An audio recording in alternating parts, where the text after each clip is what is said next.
Underweight China, but underweight EM as well this year, yes?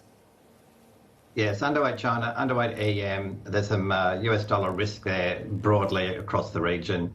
And EM's obviously very diversified. We do like the GCC if you're going to select anything within the emerging world and Southeast Asia. But our overweights remain going into 2025 into US equities.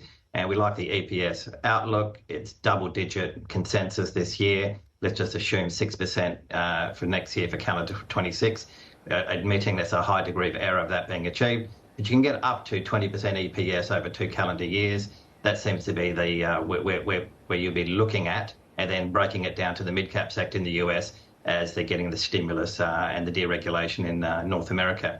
Having said that, on the counter, underweight European equities, we still believe it's broadly a value trap. It's an oversimplification, but they're cheap now and they'll be cheap 1 year forward. So there's a few moving parts there, and we do like some fixed income credit, but moving up the capital structure at this stage. Yeah, I'd say there's probably more than a few moving parts, George, where U.S. equities are concerned, and a lot of risk as well.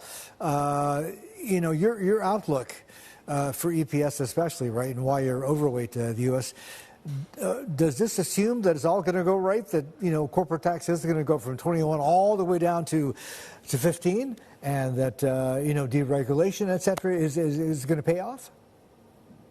It'll pay off, but it won't be linear. It'll be very messy, as it always will be. But it's the catalyst. It's the earnings coming through. So we know the S&P 500 has been a beneficiary of the last 40 years of tax cuts. That gets passed through, and that gets passed through in high share prices. So that's a good thematic in there. But with all policy, so what we're going to be careful about this year is every central bank meeting, so BOJ, Fed in particular, and remember, following a record year of elections in 2024 that was quite populist, they're putting their foot on the accelerator of fiscal policy, that the bond market would challenge it, and there'll be some messy volatility spikes over the course of this calendar year. But in the main, when there's a retraction or a sell-off of US equities, the point is here that EPS is expanding. It's a positive expansion. We just don't know exactly where it will be. And that's why the market's saying 10 to 14% this year. But volatility events will happen on government policy, government intervention, and key data events like payrolls, of course, like this week. But remember, the fiscal policy is quite aggressive. Bond markets will challenge it. So there's many reasons that this will be a very messy year. But again, reinforcing aggregate earnings in the US approaching double-digit consensus seems reasonable. There'll be a margin compression though.